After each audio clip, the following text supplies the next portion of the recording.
searching for some few months, and I have also written a review paper on this. So rainfall prediction is one of the demanding job in recent modern science. So if we have a prior knowledge about weather, then we can also minimize the risk of life and property due to the heavy rainfall or due to the drought. We can also control the situation. There are several methods, like there are statistical method, machine learning methods, deep learning methods to predict the rainfall. Statistical methods and the numerical methods have some drawbacks. That's why we go further for the machine learning methods. And for statistical method and numerical methods, there are some missing linkage, and we cannot proceed with the linear time series data, which is that rainfall is mainly a time dependent data. That's why evaluating it with the statistical method is little bit different.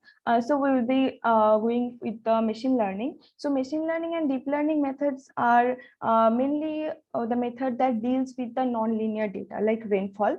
So there are many methods like that random forest model, regression models. There are many models, machine learning models, which can predict the rainfall. But nowadays, we are giving more focus to the artificial neural networks. Here, artificial neural network is a similar kind of structure like brain. So artificial neural network has some neurons. It can store the data. It can proceed with multiple hidden layers. That's why we are proceeding with the artificial neural network models. There are many artificial neural network models, like there are backpropagation models, and also some support vector machine, and long short-term memory, and convolutional neural network. There are many artificial neural network models.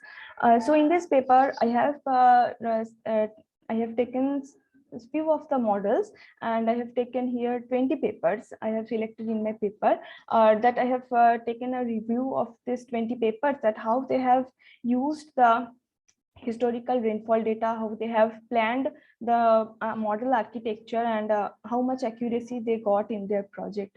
So I have there are some important research paper cited in this, like backpropagation. I took a paper of E. Hamshidhar. So E. Hamshidhar and his team, they proposed a backpropagation neural network model on some data of, they took data from those one website, and they obtained accuracy of 99.79%. Actually, they took a 3-layer feed-forward neural network architecture, and they used a rainfall data set of 100 years. So on 100 previous years data, they have taken some training and testing data, and on the testing data, they used a prediction model, and they used to and they, after reviewing the prediction, they compared it with the actual data, and from there they got that 99.79% accuracy in their model. So, and second paper which I used is of Kumar Abhishek. Yes, Kumar Abhishek. So they also proposed a backpropagation model, and on the rainfall data of Udupi district, Karnataka. Here also they got accuracy, mean square accuracy of 3.646, and they used some normalization method. Like they used a normalization method to normalize the data set within 0 to 1, because they took some temperature parameter, wind speed parameter. So these are of different range of data. That's why they took a 0 to 1 range to minimize the loss function of the network model. So here also they took the average humidity, average wind speed as input parameters. So we that I searched here, that somewhere they took the temperature, somewhere they took the wind speed, somewhere they took the humidity, and sometimes the sunshine. So depending on these parameters, we can predict the rainfall, that how much rainfall will happen, so that we can make sure from beforehand that how much precautions we have to take. And then Y.L. Leshinusa, they also predicted a backpropagation feed-forward model. Also, they took some rainfall data of the Amdon city, and air temperature, wind speed, air pressure. These parameters as input parameters they took, and got a RMSE of 0.022. And they used 80-20 division, like 80 for training purpose and 20 for testing purpose. They used a learning rate of 0.7, and something 10,000 epochs they took to learn this their model. And there are some papers on radial basis function neural network. S. Lee, C. Lee, they also worked on the radial basis function network. So radial basis function network is mainly a class of the nonlinear layered feed-forward neural network, which is also a part of the backpropagation neural network also. So here they, in the first paper, S. Lee, they took on the Switzerland dataset, and they used some divide and conquer approach. Like they divided the whole dataset into 4 parts, and then used the radial basis function on each and every dataset, and they got some RMSE of 78.65%. As they used a huge dataset, that's why RMSE value is too much here. And for C. Lee have proposed a dataset on the Taipei city, and their success rate was 98%. And convolutional neural network is also used there, deep convolutional neural network, and also the long short-term memory neural network. And what is observed from there, that recurrent neural network that has also a memory in their neural network unit, and the advanced version of recurrent neural network is long short-term neural network, where there is a forget get also. That means when input comes to the first layer of the neuron, they can decide that this parameter have to they will proceed with this parameter or not. So forget get here in the long short term memory, they help them to decide that they will further proceed with the input parameter or no. Because when we get our rainfall data, there are several parameters like temperature of minimum maximum temperature range, wind speed. There are many parameters we get in a rainfall data. So every time it is not necessary that we have to take all the parameters. For that reason, we need a forget get, so that we can omit those correlated data to get a smooth execution of the model. So if we take too much correlated data in our model will not give us that much accuracy. That's why you use the long short term memory here. Here I have cited 3 papers, like A. Pralano, A. Same, then S. Purnima. These 3 papers I took from the long short term memory. They also got the RMSE value is lower.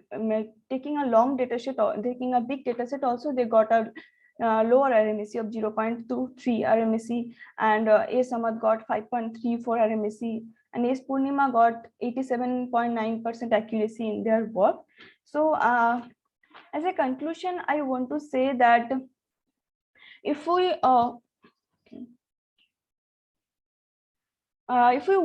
use the artificial neural network rather than other methods, so the accuracy will be improved for the prediction purpose. Like if we divide the training set and testing set, first of all we have to find the prediction on the training part, and if we compare it with the testing part, we will get an accuracy, that is which is we call the prediction accuracy. So to get a better prediction accuracy, if we use the neural networks, that means there will be a neural there will be some memory units which can remember the previous data, the all data of like how much we will take, like 100 years, 50 years, even 1 year we can also take. So this will be a better option for the prediction purpose if we use the neural networks. Thank you. This was my review on some papers. Thank you, Sudipta Madam, for your presentation. Now I request session chair for any kind of questions to the presenter. Sudipta, can you just tell me what are like future from the research you have, what conclusions you have made based on that, what other researchers can do in future? Like you have identify some challenges, right? Yes. So Yes. what are the potential areas that a person can work on regarding this topic? So from this, it is clear that if we use the neural networks, our prediction accuracy will get increased. So researchers can use for further research, as I'm also doing research on this, that using LSTM, I'm also doing this work. I am actually from NIT Silchar, Assam. So I'm predicting the temperature of the Shillong. So I'm also using a LSTM. So in this comparative study, I'm also getting a higher accuracy if we are using this neural network. So it will be my conclusion that if we use the neural network, so there will be an increase in the accuracy of the Okay. rainfall prediction model. Thank you, sir. So basically, you have proposed that which model can enhance the better result. Yes, sir. Right? Yes, sir. Okay. Okay, it's okay. Thank you. Dr. Sir, any more Mugen. questions from the session chair? No more questions from my side. Sir, in that case, shall I conclude the first presenter and shall I call on the second participant, sir? Sure. Yes, yes. Madam, just stop sharing your screen and next paper ID is number 23, presented by Dr. Sapna Singh, ma'am. Ma'am, Yes, sir. ma'am, you can share your screen now. Yes, sir.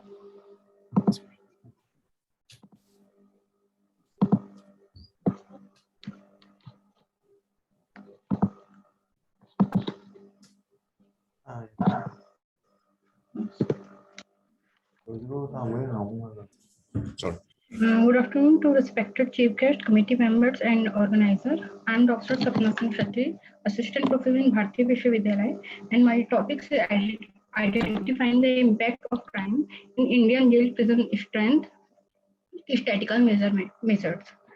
So topics that I'm going to cover: the introduction, related work, methods and materials, data set, experimental work, result discussion, and conclusion. So in introduction, I'm going to short introduction of artificial intelligence.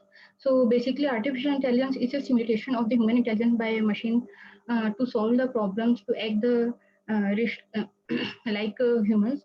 So we can say that artificial intelligence has the ability of a computer or a robot that controlled by a computer to do tasks that are usually done by the human because they require the human intelligence.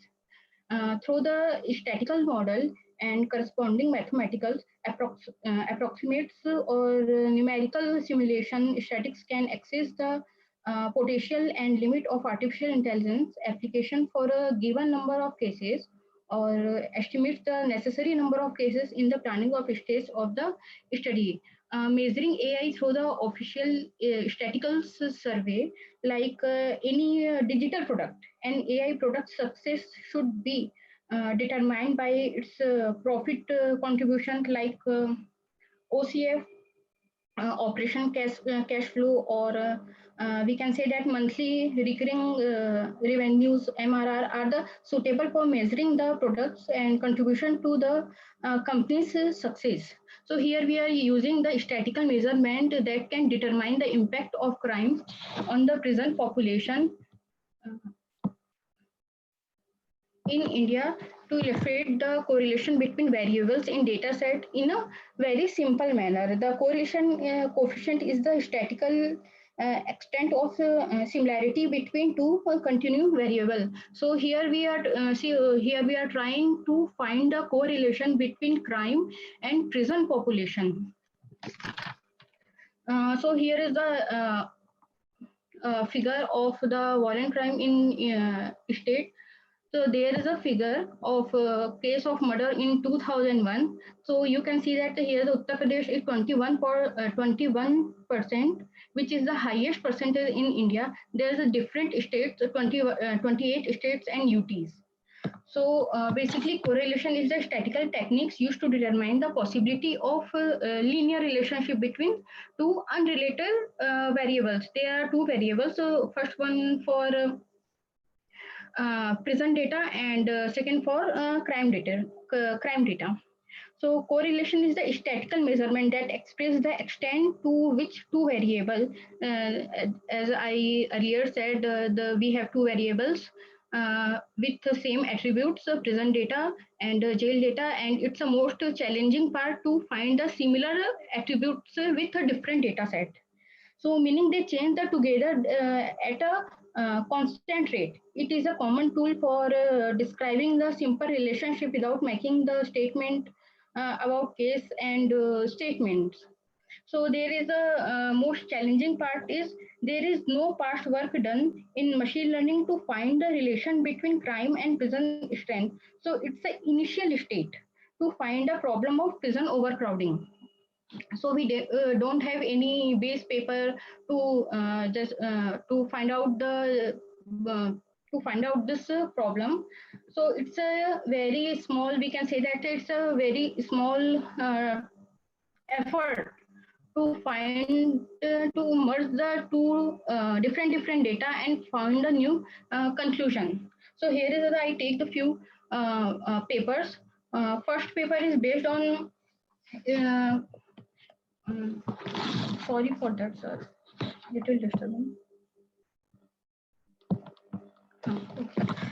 So our first paper is from arts department because there is no technical paper. So in this paper, method utilize the information on self-reported racial identify to the Hispanic prisoners to provide the more accurate comparison with the race of arrestees. For this, they can access the accountability for the 42 individual states and 4 regions. We have taken the 28 states and 7 UTs. And second paper is also from arts department. So they monitor the prison behavior with the another prisoners in long and short time with the help of interactive idea how they to different duration and how the mentality of the prisoner they behave. They are studying just in theory form. So, and third form, they use the linear regression and adaptive regression decision stem for the crime prediction. There is a simple paper for predicting the crime.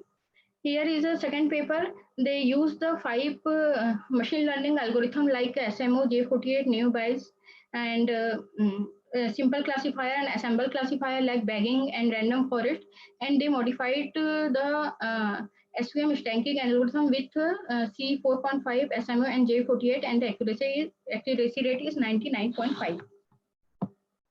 Last paper is a crime pattern are investigated based on the offense from state and their corresponding relationship among them using the regression and correlation. So basically we can say that we have so many papers, but no papers are using the 2 different data and they find to correlate the problem of the prison overcrowding.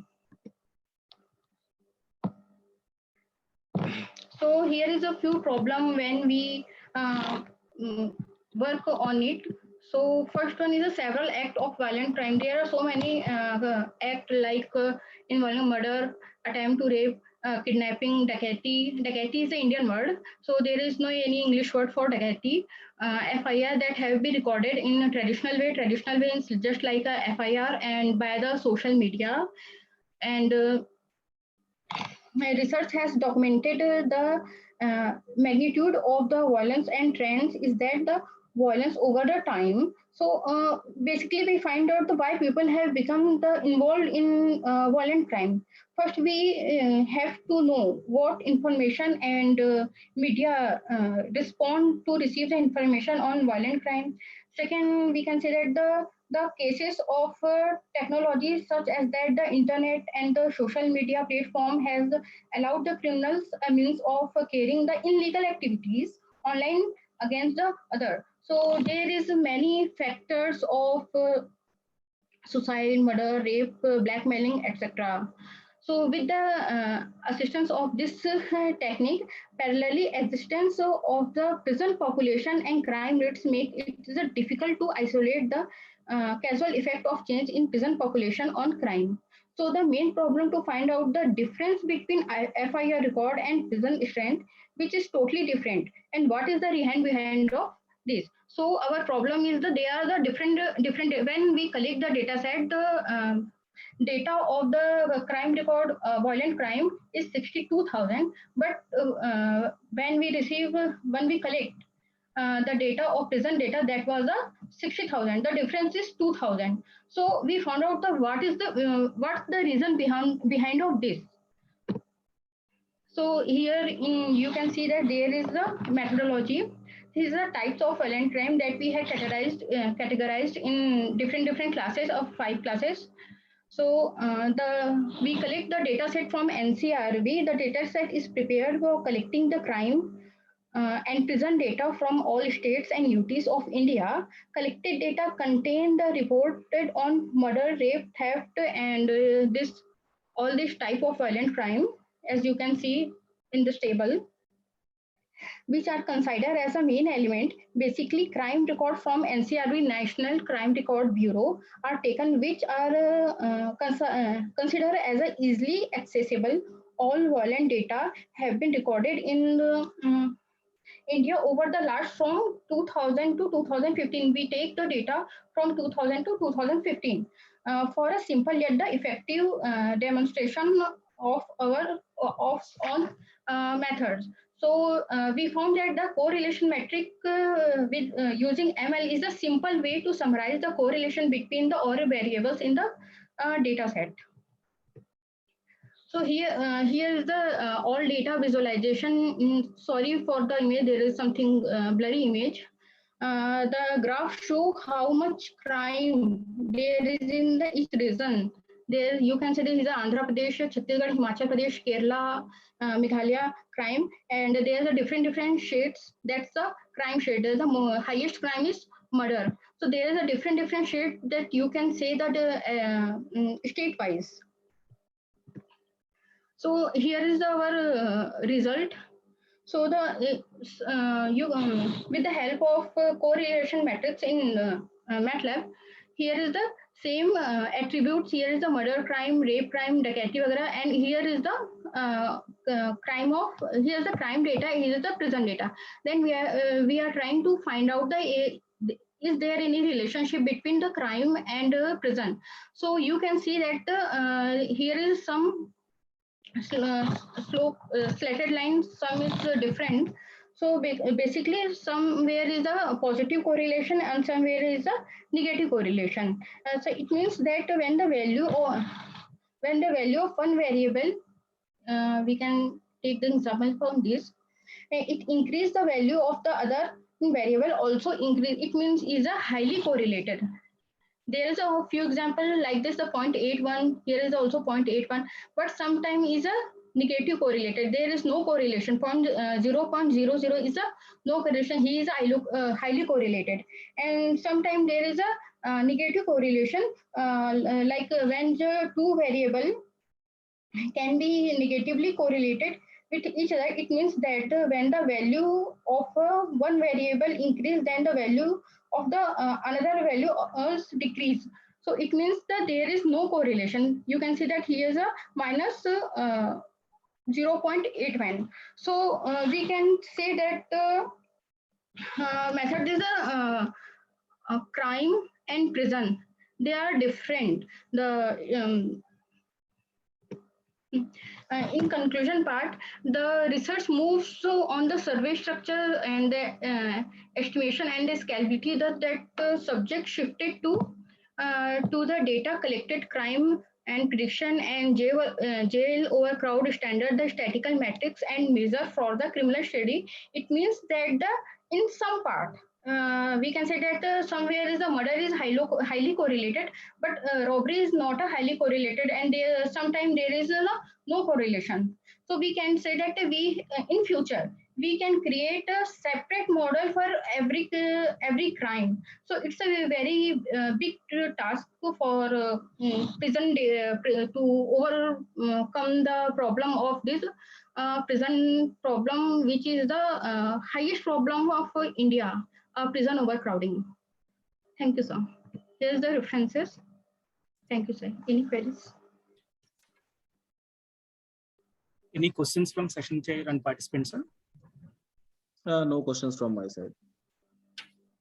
So basically, Dr. Swapna, so Yes, sir. basically you just predicted on that prison overcrowd, right? Yes, we Means actually we find out the some solution, the which is the biggest problem of India is the prison overcrowding. So it's a one factor. So we find out the one factor that crime is not a reason of overcrowding. So in so so future we so will, so which conclusion you can give means to the administration so we from your study? yes, sir. We give some suggestion to Department of Prison that crime and jail are not related. There is so many factors like we can say that there is the delay in cases and some poverty and some few prisoners are not educated. So there are so many factors that affect the prison strength. So we can work on it. Okay, okay. Sir, any more questions from the session chair and participants? No. I have a questions for Dr. Sapna. Yes. So to reduce the overcrowded for the Indian jail, Yes. from the research finding, can you propose some solution for the overcrowd problems in India? Right now, I didn't find any solution, but in theory, in not in practical, but in theory, we can say that we have to give some basic facilities like providing the education, providing the advocates, because in India there is the most problem is they didn't hire the advocates, and especially from judiciary they delay the all cases.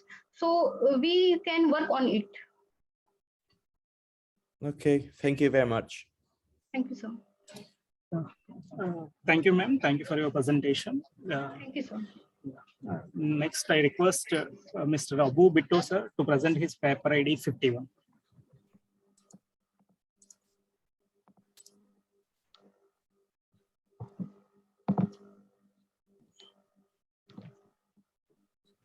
Bitto, sir.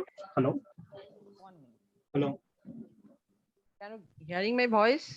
Yes, Hello. sir. Yeah, I can see your screen and your voice is also clear. Can you please make it? Yes, sir. Screen is also perfect. If you can make it a full screen, sir. Yes.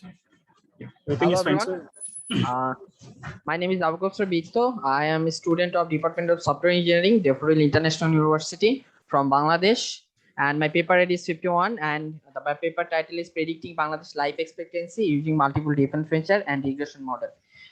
So I'm thankful to my co-authors, Fatimatul Jannat. She's a student in Department of Software Engineering, Retrieval International University. My teacher, Khalidin Bodhujan Biplov, Senior Lecturer, Department of Software Engineering. And the third one is myself. So I'll discuss the background, objectives and motives, literature survey, problem description, methodology, result and discussion, conclusion and reference. So the background is the term life expectancy refers the average amount of time person can anticipate, and the life expectancy is a measurement of a person projected average lifespan.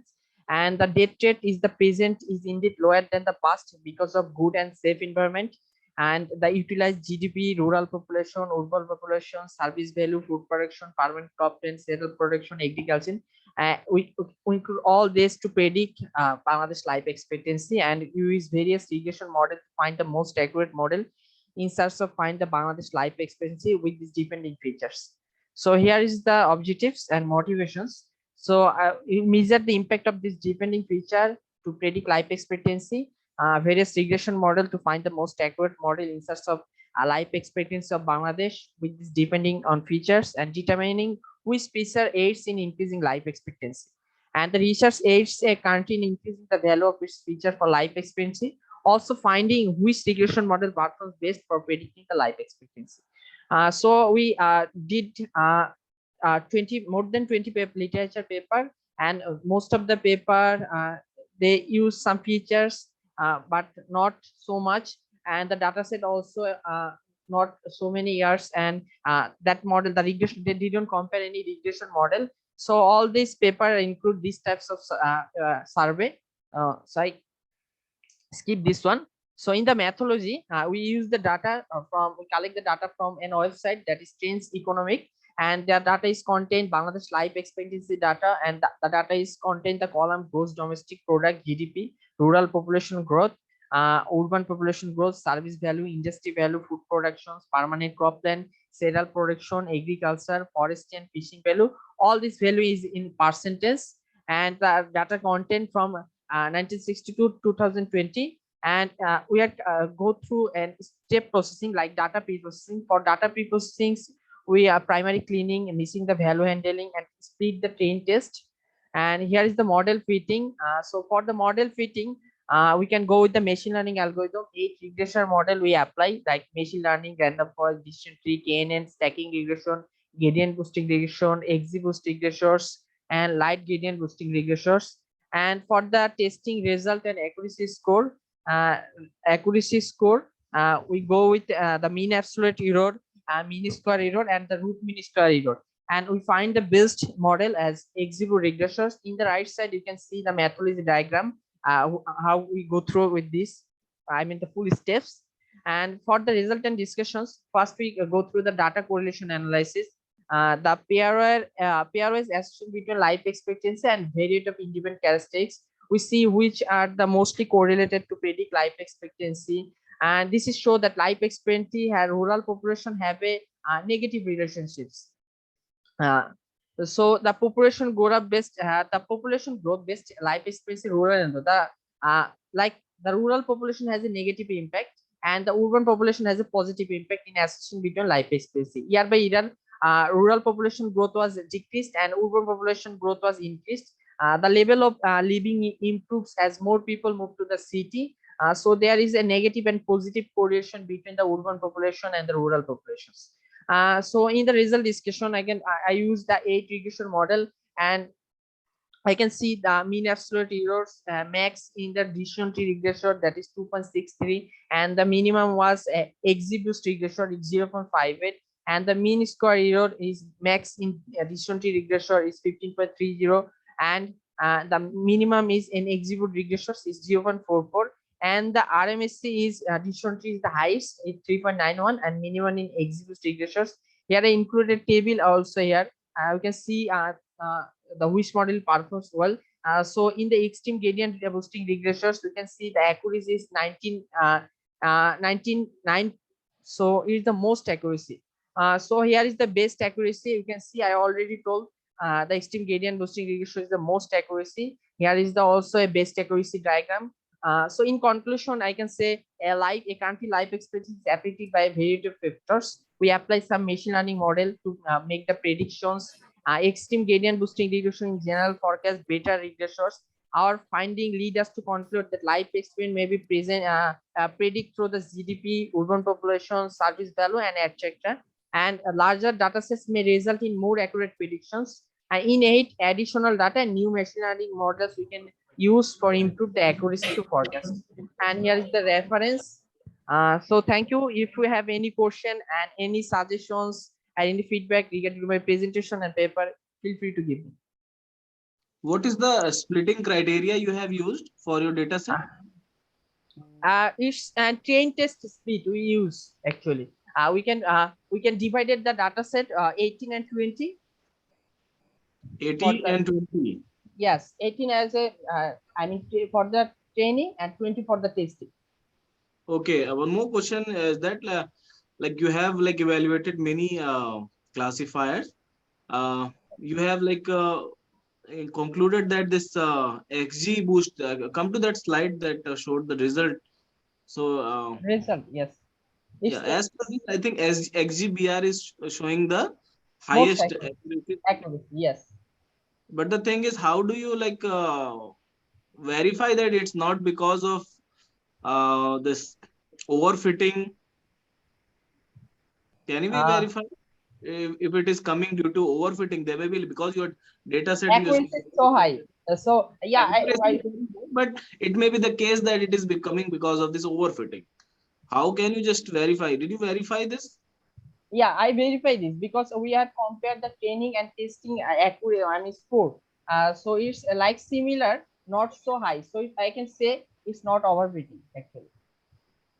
I think you have split the data set into 80 and 20. You took 20, like yes. training and testing. My suggestion is to go for like testing, validation, like training, validation and testing. Okay, divide your data set into like three parts. Then you can verify if it is actually the results are valid or not. Okay. Yeah, actually I go with the cross validation also. Okay. Yeah, thank you. Yeah. No more question from my side. Sir, is there any other questions, sir, from session guys and participants? No. Thank you, sir. In that case, thank you so much. And thank you, Mr. Abu, sir, for your participation all the way from Bangladesh. And now I request paper ID 53, Mr. Mahfuz Hassan, sir, to present his presentation. Yes, sir. Sure. Can I share my screen? Yes, sir. Yes, sir. Just hold for a minute. Now I think you can start sharing your screen.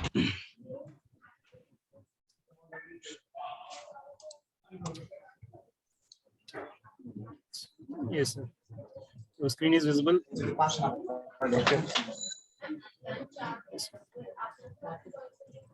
Okay, hello everyone. My topic is a data-driven approach for to forecasting Bangladesh next generation economy. My name is Mahfuz Hassan Sohag from Bangladesh. My presentation table contain first slide discuss the background of my paper, and then is literature survey, then methodology, and then result and discussion, and finally I said the conclusion. So here is the background about some GDP of Bangladesh. Basically, I am working on Bangladesh GDP forecasting for the next upcoming year. So despite its large population, Bangladesh leads behind the world, and it's classified at least developed country by the United Nations. In March 2016, its per capita income was $12, which is quite low, and then Bangladesh increasing day by day, and for the next upcoming year, I predict some GDP growth rate with ARIMA forecasting machine learning model. And here in the literature survey, I add my base paper literature.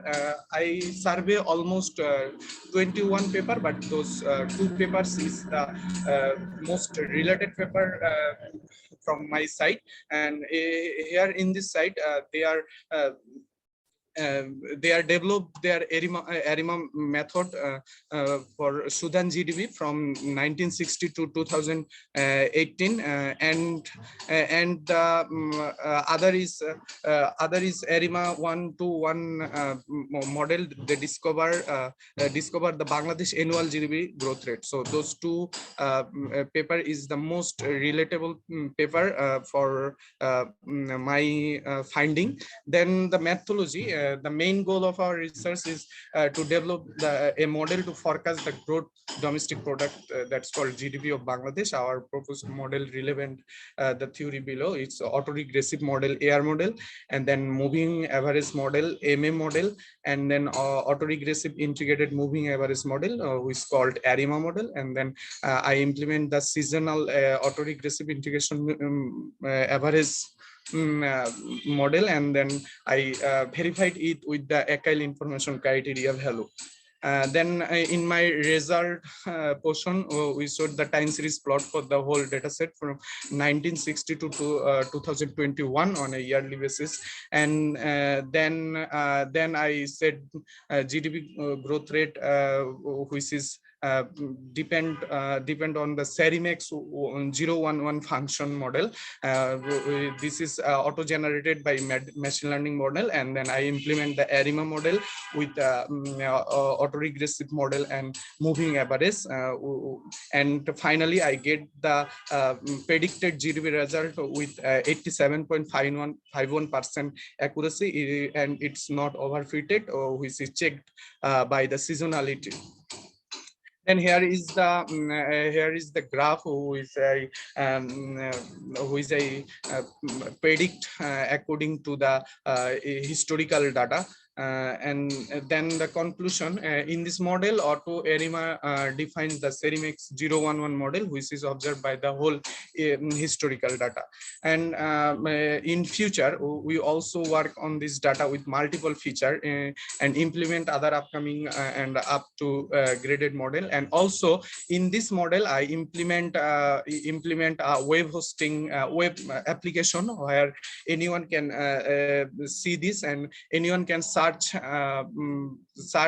the GDP growth rate of Bangladesh through this website.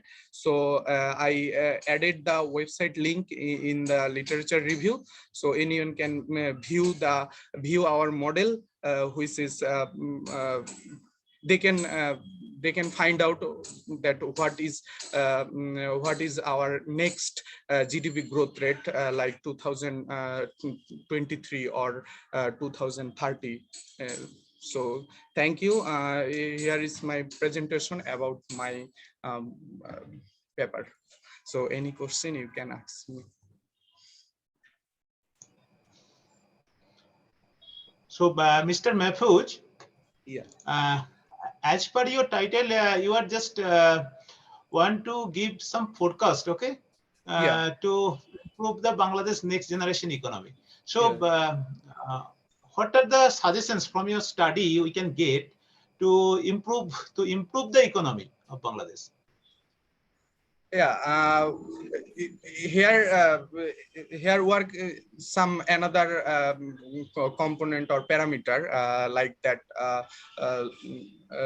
our no, basically you have considered several model, okay, and then compare them to find out the accuracy, right? But as per your title, you are just trying to give the forecast, okay, to improve the economy. So my question is that what are the suggestions from your study we can get? If we will take care on these topics, on these parameters, then we can improve the economy.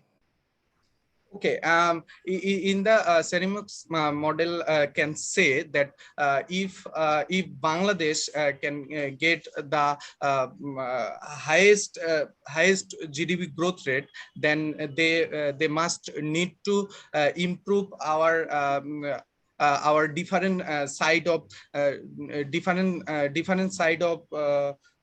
economy, just like our industrial area, our garments sector, etc. But basically, I am implementing this model with historical data. So my model can observe how can this historical data work, and how this is increase or decrease the our historical GDP growth rate. Okay. Sir, any other questions from session chairs or participants? Does your model actually consider certain spikes that basically arise, like there is some war situation or like that, like some situation that basically market goes down, right? So then actually you cannot rely on those models, right? Because ultimately, if we are always like we are not considering these spikes, then your prediction is not going to be good, right? So is your model, you can like, have you included something, or you are planning to include something?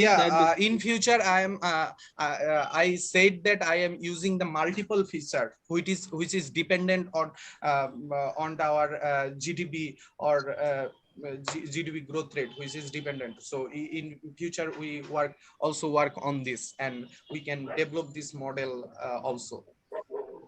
Okay. There is a concept called like active learning or online learning that you can include to basically continue you can feed the data time by time so that your model actually learns very accurately with the current data itself. Okay, this is my suggestion that you can actually include.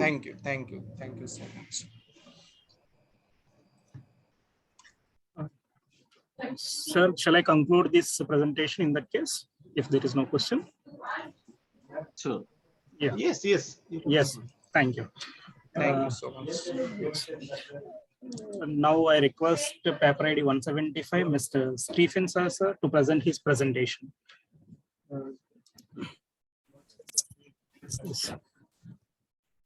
Stephen sir, now I'm you can share your screen. Good evening, everyone. My name is Stephen, and my research topic is criminal tendency identification using deep learning approaches. So this is my table of contents. I am going to discuss about a background, literature survey, problem description, methodology, results and discussions, conclusions, and references. So coming to the background, so instead of working on the images, what I have done is I have worked on the spatial informations. It is in a state-of-the-art deep learning procedure. So we have in order to find out the criminal tendency, we have compared a 10 state-of-the-art methods against 3 different deep learning configurations. And in our experiment with 5 publicly available datasets, we have demonstrated the deep learning methods constantly. So coming to the next one, literature survey. In the literature survey, Mahler proposes the use of self-exciting point process to model the crime. And the work validates the claim that a proportion of offending is driven by the availability of opportunities presented in coherent routines activity theory. And next one is Gasvani proposed a model that can isolate a short-term repeatedness, thus allowing the detection of serious crime sprees. So in short, the major contributions of my paper are, first of all, I have conducted the spatial and temporal patterns, and the temporal and spatial patterns, and the temporal and spatial patterns in parallel. These are the 3 fundamental layer configurations we have done for the crime prediction.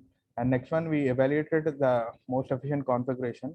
And next, we compared the 10 state-of-the-art algorithms with the 5 different crime predictions. And we proposed a guide for designing a DL model for a hotspot prediction and a classification. This is the 3 important, these are the main important tasks which we have contributed in our paper. So this is the methodology. So instead of working on the images, we have taken a spatial information, a hotspot map. So based on the hotspot map, we have evaluated what is the percentages of a crime may happen in that area. So we have for conduction of that one, we have worked on the 10 different DL models. These are the 3 things. First one is a spatial and a temporal features, and next one is a temporal and spatial features, and the third one is a temporal and spatial features with a parallel thing. We have conducted these three experiments, and this is our methodology continuation. We have used a maximum pooling, average and convolutions and concatenation, and next one is in a flattening layer. And we have successfully classified what is the percentages of a crime may happen in that specific area. And next one is, these are various results and discussions of various algorithms. Out of all the 10 SFTT, which is in a spatial features model, has outperformed compared with remaining all DL methods. And coming to the conclusion, in the conclusion, instead of working on the images, working on the spatial maps may yield a good results, because facial maps, coming to the facial maps, what happens is, if a person is angry, or if a person is sometimes maybe unhappy, or my DL model may predict it to be in wrong way. That is why instead of working on the facial models, we are working on a spatial features maps. So this is all about the conclusions, and these are the various references. Thank you. And any questions? Sir, any questions? I don't have any questions. Yeah. Thank you, sir. No, it's okay. So, yes. Is there any questions from participants or from session chairs? Sir, in that case, shall I conclude this presentation, sir? Yes, yes, yes. Yeah. Yes. Yeah. Thank you, Stephen sir, for your presentation. Sir, with this presentation, we have concluded our session, sir. That is the last presentation we had in this session. And I want to thank you also on behalf of NIT Raipur and the organizing committee of the conference. Thank you all for sparing valuable time as well as providing valuable insight to the authors. Sir, it is kindly requested to fill the evaluation sheet, sir, so that the best paper award can be decided and finalized. Thank you, sir. Thank you very much from the organizing committee and NIT Raipur. Okay, will do. Yes, thank you, sir. Thank you. Thank you. Thank you very much, Thank you. presenters. Congratulations. Thank you. Thank you. Thank you. Thank you, Dilip sir. Thank you, sir. Thank you. Welcome. Thank you. Thank you. Group photo. Sir, yes, sir. I had already taken group photo, sir. And Okay. yes. Thank you. Yeah. Thank you all, Thank you sir. all Thank you. presenters. Thank you very much. Thank you.